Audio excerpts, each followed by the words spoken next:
Hey folks, Gary Bunzer here, the RV Doctor, with another tip for you, this time concerning your LP burning water heater.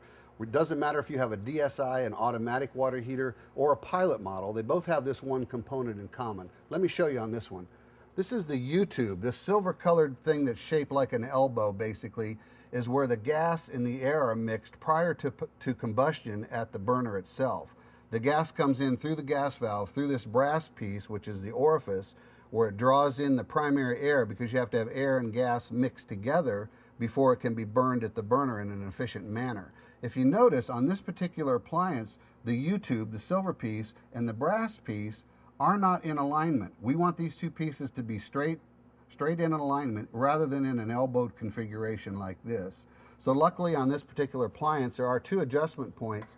What you can check is you loosen this screw right here, and you also loosen the one up here on the top of the burner, and see, I already saw it move already. It's been under some tension.